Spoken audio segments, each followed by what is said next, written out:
Титаник британдық трансатлантикалық жолаушылар пароходы White Star Line компаниясының екінші олимпиадалық лайнері. 20 ғасырдың басындағы әлемдік тарихтағы ең үлкен кеме. Алғашқы сапары кезінде ол 1912 жылы 14 сәуірден 15 сәуірге қараған түні солтүстік Атлантикада айсбергпен соқтығысты. 1912 жылы 10 сәуірде Титаник өзінің алғашқы және соңғы сапармен Саутгемптоннан Нью-Йоркке шықты. Лайнер бортында 1317 жолаушы мен 908 экипаж мүшесімен Атлант мұхитына кірді. 14 сәуірде сағат 11:39-да Фредерик Флит капитан көпіріне тікелей алдағы айсберг туралы хабарлады. 1 минут өтпей соқтығыс болды. Бірнеше тесік алған кеме суға бата бастады. Қайықтарға ең алдымен әйелдер мен балалар отырғызылды. 15 сәуірде сағат 2:20-да екі бөлікке бөлінген Титаник суға батып, 1496 адам қаза тапты. Тірі қалған 712 адамды Карпатия пароходымен алып кетті. Титаниктің сынықтары 3750 метр тереңдікте жатыр. Оларды алғаш рет 1985 жылы Роберт Баллард экспедициясы ашқан. Кейінгі экспедициялар түбінен мыңдаған артефактілерді тапты. Голливуд режиссері Джеймс Кэмерон Титаник культтік фильмін түсіріп, үлкен тереңдікке көптеген сүңгулер жасады. Өздеріңіз жақында бір апат жайлы естіген боларсыздар. Батискаф деп аталатын кеме Титаникке түсуге кеткен болатын. Сүңгуді ұйымдастырған Ocean Gate суға батқан Титаникке экспедициялардың қауіптілігі туралы бірнеше рет ескертілген болатын. Бортында 5 адам болған Титаник батискафы өткен жексенбіде миссия басталғаннан кейін 1 сағат 45 минуттан кейін байланысын тоқтатты. Іздестіру жұмыстары 22 маусым күні кешке дейін жалғасты. Ол кезде теңізде Титаник батып жатқан жердің маңында батискафтың қалдықтары табылды. Мамандардың пайымдауынша, құрылғы судың салмағынан құлап, барлық экипаж мүшелері қаза тапты. Өзі Титаник кемесіне 33 рет сүңгіп шыққан Кэмерон болған оқиғаның суреті оған әуел бастан-ақ түсінікті болғанын айтады. Оның айтуынша, бірінші ойы капсула судың шамадан тыс қысымнан жаншылып қалуы мүмкін. Қазіргі уақытта бұл Титанның өлімінің негізгі нұсқасы. Сарапшылар бұл құбылысты сипаттау үшін имплазия терминін қолданады. Бортта барлығы 5 адам болған. Стоктон Рашт бас директор, британдық кәсіпкер Хамиш Хардинг, пәкістандық кәсіпкер Шахзада Дауд, оның 19 жастағы ұлы Сүлейман және зерттеуші Пол Анри Нарджоле. Американдық Симпсондар анимациялық сериалының эпизодтарының бірінде көрермендер Титаник кемесі маңында Титан батискафының батып кетуі туралы болжамды тапты. Бұл сериал 2006 жылы экрандарда көрсетілді. Саяхатшылар батискафпен су астына түседі.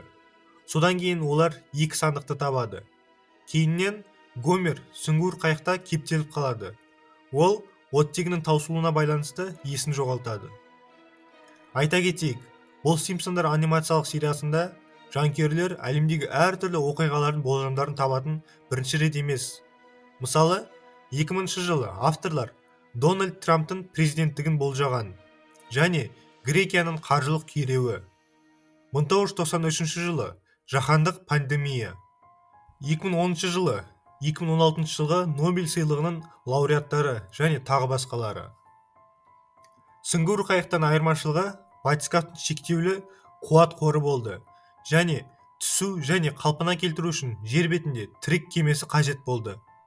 Титан апатқа ұшыраған Титаникке әр сапарға әдетте 10-11 сағат жұмсады, ал сүңгуір қайықтар айлар бойы су астында қалуы мүмкін. Кэмеронның айтуынша, Титаниктің трагедиясын көру үшін түскен Титанның өлімінде қорқынышты ирония бар.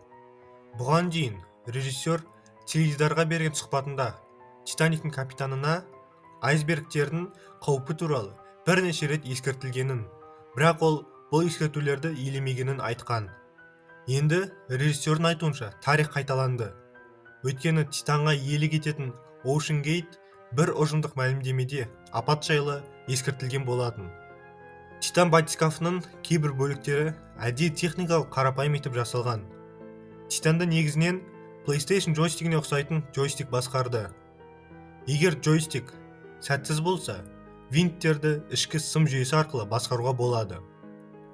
Швейцариялық Logitech компаниясының акциялары суға батқан Титан батискафы олардың F710 джойстигімен басқарылатыны туралы жаңалықтардан кейін құлдырады. OceanGate инвесторларының бірі Аарон Ньюман батискафтың ішінде орын болмағанын, жарық жалғыз иллюминатор арқылы ішке енгенін, онда таза психикалық жағдай тұрғысынан тұру қиын екенін айтты.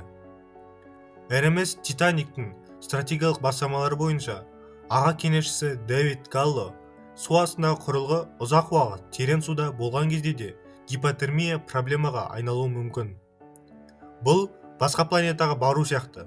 Бұл күнсіз, мәңгі салқын орта және де жоғары қысым. Батискаф не үшін жарылған? Сарапшылар бұған материалдар мен құрылыстың көп ықпал еткенімен келіседі. Кеменің корпусы ішінде тұтынушылар мен басқа жолаушыларға көбірек орын болатындай етіп ұзартылған. Джаспер Грэм Джонс, механикалық және теңіз инженерінің айтуынша, сонымен қатар олар оны композиттерден жасады. Әдетте корпус титаннан жасалады. Композит өте берік, бірақ бізде композиттерге қатысты проблемалар бар, және композиттердің басқа материалдарға қарағанда біршама басқаша ыдырайды. Корпустың қалыңдығы да сөз болады.